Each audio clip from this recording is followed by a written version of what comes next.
Alrighty. This is your first interview, I hear. Nice meeting you. Today, yes. You guys are doing I've really just great. This is been my downstairs guy. with the girl from the fan club. Yeah, I was talking about nothing really. But anyway, we had lunch. Yeah, this is the first interview, really. The real interview, yes. And how many times have you been to Japan so far? This is the second time. I was over here about 3.5 years ago with Rainbow, and we were here for about 2 weeks, which is great. And I can't wait to get back here. Do you live here? Yeah, I live here. Yeah? How long have you been here?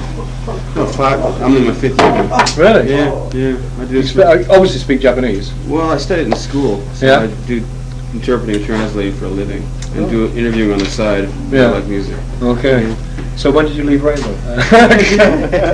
Why did you leave Rainbow? Okay, you've just been given a gold record here. Why this popularity in Japan? What do you think?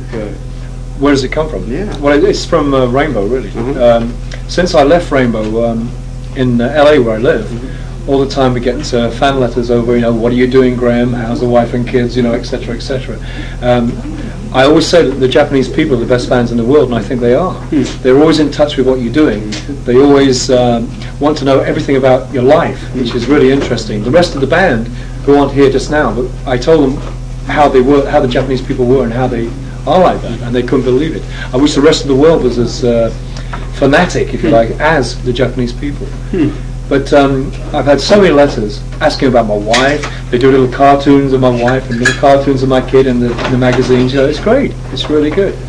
What about this attention that hard rock and heavy metal has always been this way in Japan, but like say in the States, you got this re-emergence of heavy metal and hard rock, and it was that way in Britain, I guess, about 2 years ago. Yeah. And that's what kicked it off, apparently. What is bringing it back on a massive scale like this? Do you have any ideas? I mean, that's... I don't know. I think kids are getting probably a bit fed up with this sort of techno stuff, synthesized everything. I'm not sure. I think kids like to rock and roll, basically. They always have. And it's getting back to the roots again. You see, when I was a young lad, I grew up with the Beatles, and that was something completely new to me, the Beatles. But really the Beatles were taken from people like Buddy Holly, the Everly Brothers, and they just sort of made it into their own thing. I think now that's what's happening with heavy metal. Heavy metal, for want of a better word, or better 2 words, is the same kind of thing. It's sort of taking from the old stuff and making it something kind of new. And it's fresh to kids of, say, 14, 15, 16 years old, whereas the Beatles were fresh to me when I was 15 years old. So I think that's one of the reasons it's coming back. If there is, it never left. I think it's always been around. That rock and roll's always around, unless you're a follower of fashion. Like say the English people are very much trend followers, trendsetters and trend followers, especially in London. If somebody says this week you've got to wear your hair like this week you've got to like this music, they do. And the rest of the world say, oh, hang on, that's what's going on in London, we've got to follow them. I'm getting lost here. But I mean, if you like England, then forget it. England is very much in a fashion-conscious sort of groove, whereas the rest of the world isn't. As I say about this country, the fans here are so good, they like every kind of music, which is great. But I think of all music, they like rock and roll best. Every kind of rock and roll. Speaking of being fashionable, or even performers for that matter, you seem unlikely, at least your appearance. Oh yeah, very unlikely to be a hard rock vocalist. Well, I know what you mean. Yeah, when I joined Rainbow, I had very very short hair. I used to have a little bit shorter than it is now. But I've been very much into the 50s music and the 50s way of dressing, etc. The American way especially. When I was a little kid, I always used to sort of worship people like Jimmy Dean and Buddy Holly, etc., etc. I loved American movies. I always wanted to live in America. I wanted to be an American, almost, when I was a kid. And I could never get my hair quite like my brothers. My older brother, he used to do all this, comb his hair back and stuff. And I always wanted to be like that, a rocker, get into that kind of thing. So anyway, like the 60s, in like 68, 69, 70, I had my hair very long, but I wished to keep combing it back behind my ears, and so it got shorter and shorter and shorter, and eventually it got down to the sort of length it is now. And that's it. I love 50s music. I love the 50s way of life, all the big cars, and it's sort of corny in a way, but I like it. It's something that I didn't grow up with and wish I had. Is the shift towards the James Dean look a conscious one? No, it wasn't. To tell you the truth, my first wife, I'm telling truths here like I had another wife. My first wife was an actress, and she sort of told me about this guy called James Dean, because I used to wear short hair when I was married to her. And she said, "You look just like James Dean." I said, "Who's James Dean?" And I really didn't know who he was. So she took me to see all the old movies, Rebel Without a Cause, etc., etc. I said, "Oh yeah, that's okay. That's a good image. Why not? You know, I'll stick with it." So I sort of stuck with it, and that's it. How long has it been now? About 10, 11 years. You know, it's a long time. Yeah, it is. Yeah. And now kids are all wearing their hair the same way now. You know, I guess I was sort of ahead of my time, but he was ahead of his time. You know, he was the guy that started it all. He was like the original rocker, I think. Him and Marlon Brando. Right, they have that image. Oh yeah.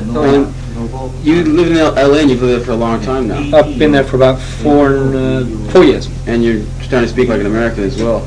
Am I? Yeah. I don't know that. I haven't noticed. Is that right? My mum and dad don't say that. Whereabouts in England you come from originally? I was born in a place called Lincolnshire, but I lived most of my life in London. About half of my time in it. I lived there for about 13, 14 years in London.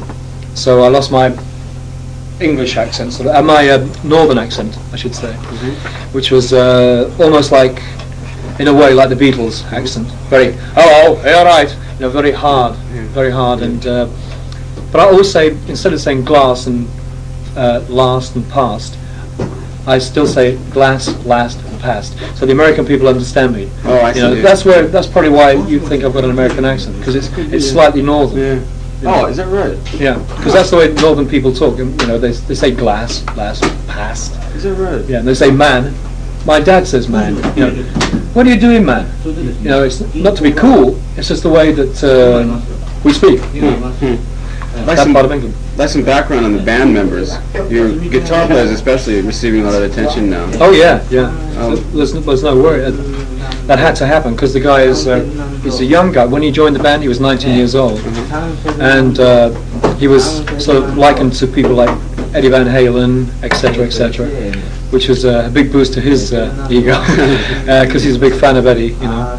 And he's from Sweden.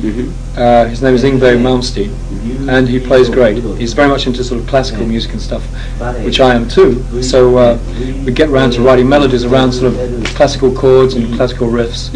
He's going to be one of the guitar heroes, I think, very soon. How did you find him, or how did you happen? It was sort of an accident. Our manager Andy Truman went into a record store one day.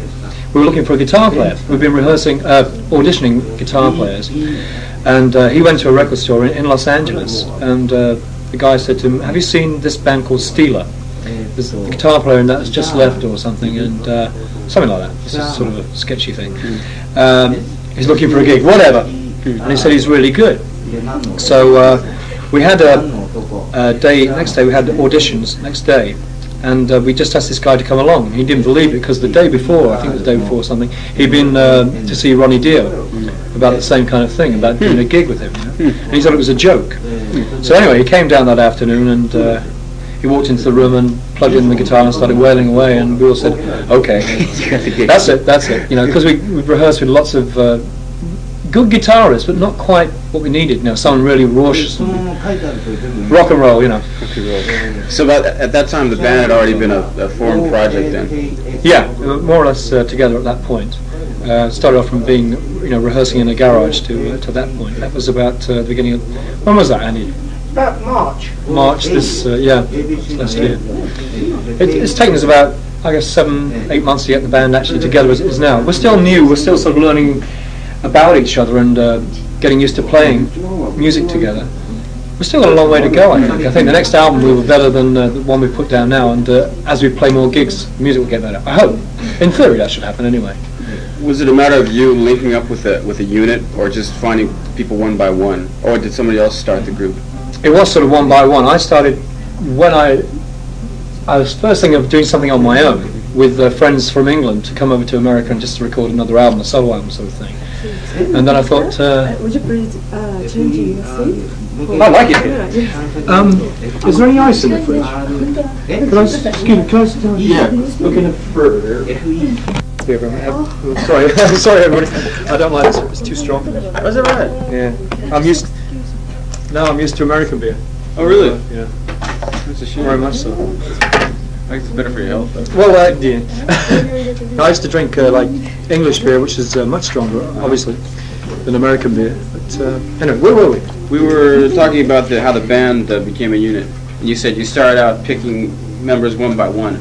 Yeah, well, again, another accident. We saw an ad in a music magazine in LA that said two guys from a band called New England, the bass player and the keyboard player, sort of looking for a gig. That was the basic sort of thing they put down there. Looking for a professional band, etc., etc. And we said, oh, why not? Let's call them up and get them along. Mm-hmm. And they turned out to be real good. So you had known about New England before that, huh? No, I hadn't actually. No, really? I'd never heard them at all. For a while they were kind of the yeah, they had hot shots a single that was really good or something, which was called Don't Ever Want to Lose You. Yeah, Don't Ever Want to Lose You was called. And they did pretty well. Todd Rundgren used to work with them, produced them.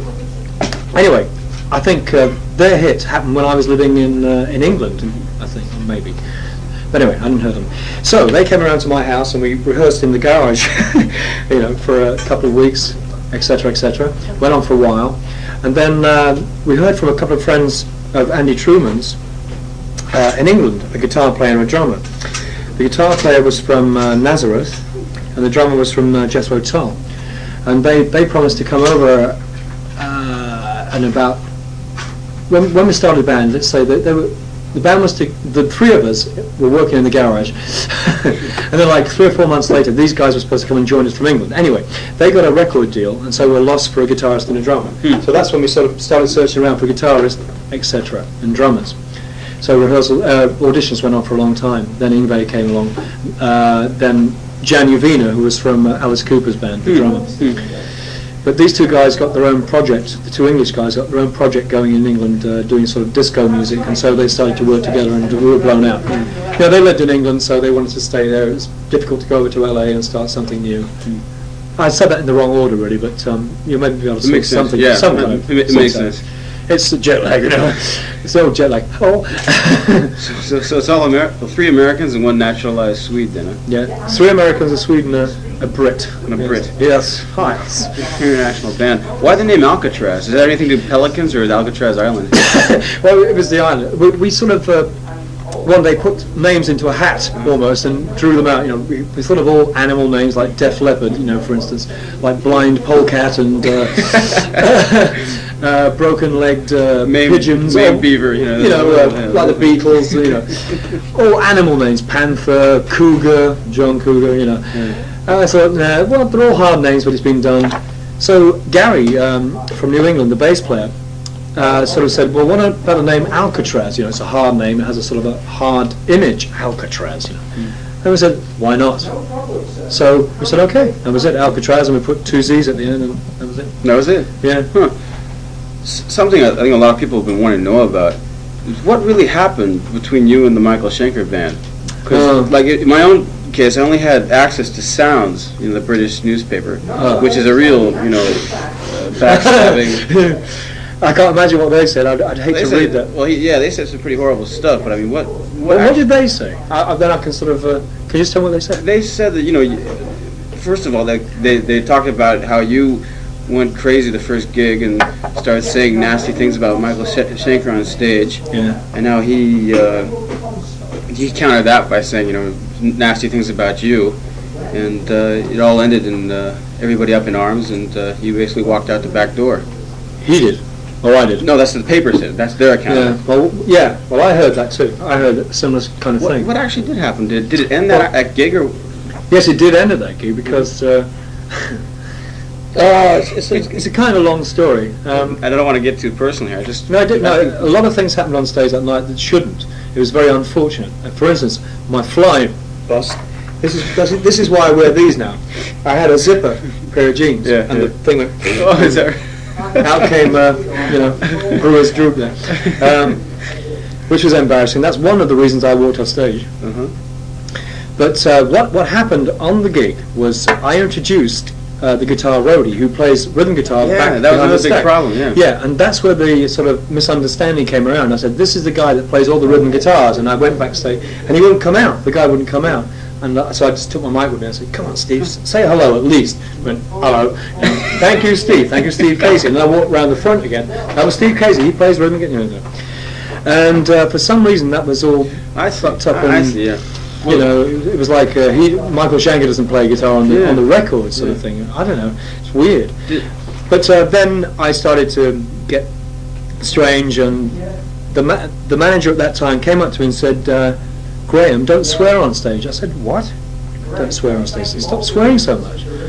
I said, you fucking... you fuck off. And I started swearing back at him, and I got really angry. So I went out and I started getting stupid, you know, too many beers or something.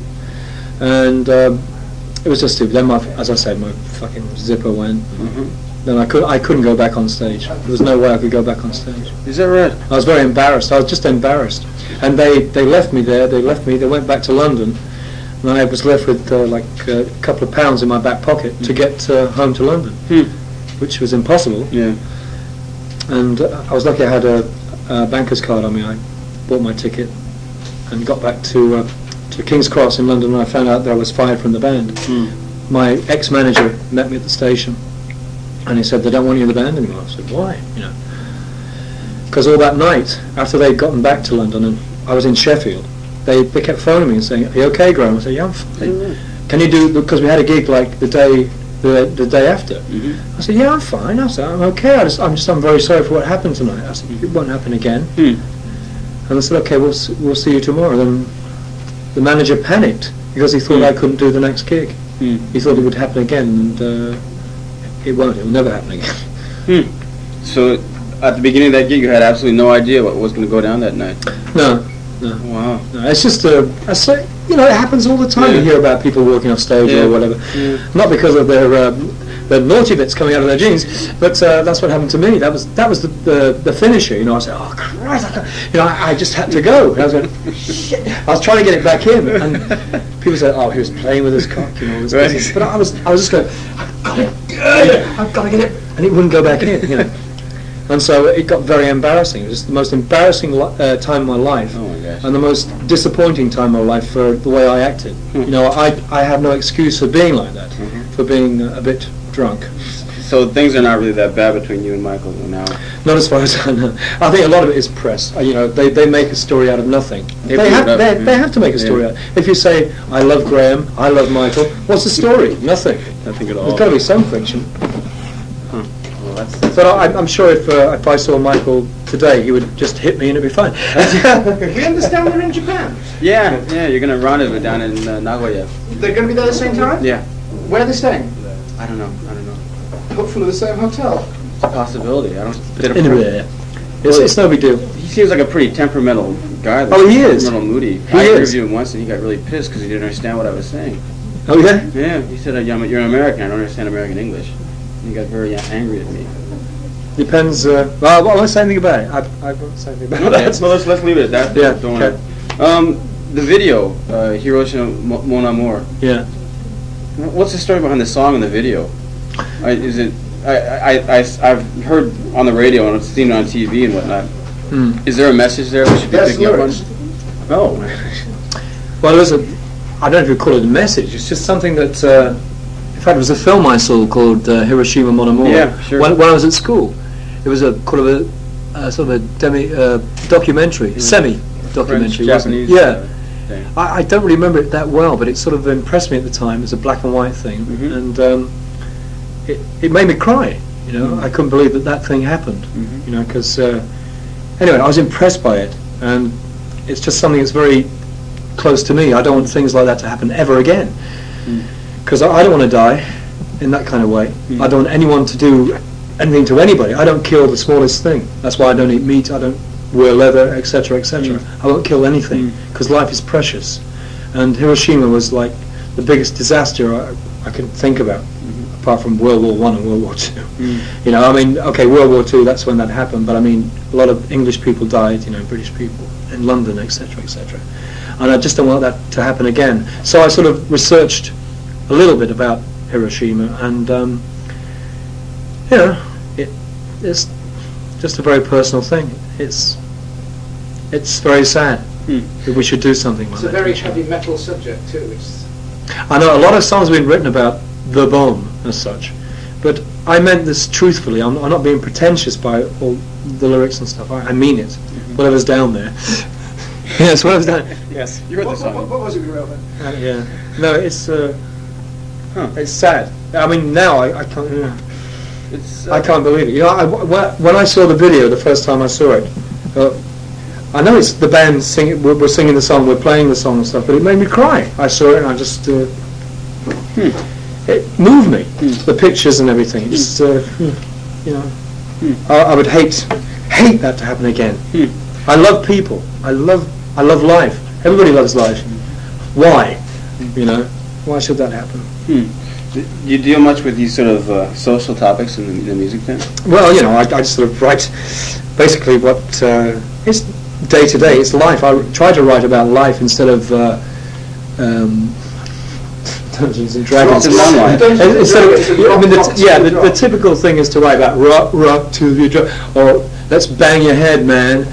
Stuff like that. I like to write about life, things that move me, things that have happened to me personally, you know, real life, instead of things about knights and chains and whips and heavy metal, you know, the typical heavy metal type lyric, which is very pretentious. It's not real. I try, in a way, to write like the Beatles did. They wrote about Penny Lane, where they used to live. I know it wasn't heavy metal, but it was truthful. It was Strawberry Fields. Strawberry Fields, everything, you know. Who's coming to see you in the States now? My mum and dad. I was there. I saw me once. What kind of people? Yeah, are they young kids? It's very mixed. Very mixed. Bag. It goes from sort of like 15-year-olds up to, I guess, 40. A very mixed bag. Almost like the kind of audience we used to have with Rainbow. I mean, the youngest with Rainbow, the youngest kid I signed an autograph for was about 8. A little girl. I couldn't believe it. You know, 8-year-old kid in England. You know, into that sort of thing. It's very strange. Looking back on your career, which of the bands that you've been in did you find were the most rewarding? Rainbow. Really? Yeah, Rainbow got me back to something that I really missed. When I was about 15 years old, I used to play a lot of blues stuff in blues clubs in England and play guitar in those days all the time. And Rainbow got me back into that way of singing. I got very much out of that way of singing, you know, hard and stuff. Went very much into like a pop thing, or whatever you want to call it. And Rainbow really brought me back to the kind of stuff I realised that I missed. And that was the best experience I had, Rainbow. Have you felt a lot of change since Rainbow? A lot of development in certain ways, or are you just basically in the same groove? Well, sort of, but the way Rainbow have gone now, I'm not into the stuff they're doing now. They've gone very much like Foreigner to me. It just sounds Foreigner, you know. Yeah, really poppy. Yeah. I think I'd like this band to carry on where Rainbow left off, you know, in a way. To carry on the way they used to, the way Rainbow used to be, the old, and sort of progress from that kind of style. What bands do you see as your contemporaries now? Bands that you consider the same class as you, or the same rank? I don't know. I can't think of anybody. Let me think. I guess Ronnie. Ronnie is doing the same. Ronnie Dio is doing the same kind of stuff. But it's slightly different. But that's the nearest thing I can think to the kind of stuff we do. Although you see, Ronnie does a different kind of. He does sort of fantasy lyrics, you know, again. That sort of long-haired heavy metal stuff. Our band isn't necessarily well, they've all got long hair but me. Okay. I can't think of any other band that I can really say that. Do you follow the music scene much? You said you like classical music. Is that? Yeah, I like classical music and very old rock and roll. You know, 1950s rock and roll, obviously. But I can't think of a band now. Going back to the original question, that I really would say is great, or as great as we are. No, I mean as near to the stuff that we're doing. I can't think. I just think Ronnie. Ronnie's the nearest thing. Ronnie's the nearest thing. Yeah. Because he's a hard singer and all that kind of stuff. But as I said, the lyrics are slightly different for the album. What do you think the future will be for a hard rock vocalist like yourself? Will it always be this way, or do you? It's something I've always wondered. What do musicians think usually about the future? Their plans, if any. A lot of people say they don't like to think more than 2 years in advance, more than 2 days in advance. Yeah, well, I don't know. I've no idea. But I don't want to go on doing this forever. I'd like to do. In fact, I think this band is so talented, I think we could do some other kind of stuff anyway. We could do a whole album under another name and do opera or something, you know. Like yourself twice. Yeah, really. You see, I love opera. That's another thing I like. I like, you know, that kind of stuff. I like that kind of shit. Which is something I'd love to do. But if my voice is up to it, I don't know. You see, heavy metal, whatever you want to call it, hard rock music is the nearest thing you get to that kind of feeling of using your whole body to sing, you know, big, etc. That's something I've always dreamt about, is doing some kind of opera with modern lyrics instead of singing Italian all the time, you know, which means nothing. But I love, Pavarotti and people like that. They make me, that guy, if I could sing like that guy, I would be very, very happy. I don't want to be as fat as him, but that guy's got the best voice in the world. Perfect voice. God, I saw that awful film. What's it called? Oh yes. I don't know what yes, it's called. Yes, Giorgio. Yes, Giorgio. God, that film is crap. Yes, Giorgio with Pavarotti in it. But when he sings, the real song, not the bloody corny. Some guy's written on the piano, "I love you," those things, which just sort of sell the film, I guess. But when he sings the real stuff, God, that voice. I'd love to sing like that, but I think it's too late. When I was a kid, I used to sing that kind of stuff. When I was about 7 years old, I used to go around the house singing Mario Lanza kind of things, because I used to watch those films, when I was a little kid, the 50s, and I used to sing all those kind of things. Which probably sort of accounts for me singing loud, I guess. Well, you're a vocalist. I guess there'll always be room in the world for vocalists. Well, singing is singing. I don't care what kind of singing it is. I like Neil Sedaka. That's from one end to the other. Neil Sedaka's been a hero of mine for a long time. Is that right? That's totally different. Sure. I like every kind of music's music to me. I don't care if it was what Neil Sedaka. That Queen or whatever. They always say something about. I like the Beach Boys. I like Neil Sedaka. I like the Beatles. I hate the Rolling Stones. I like Pavarotti. I hate Andy Truman. He plays lousy guitar. What's that? Breaking up is hard to do. Yeah. I mean, I met Neil Sedaka and I almost died because I grew up with him, that guy sort of thing. With all that stuff. But music to me is music. I don't care what it is, as long as it's good of its time. All right. Am I going on about Neil Sedaka? Well, that makes sense. And on that note, on that note, even. All right. Thanks a lot. Okay, Steve, you're welcome.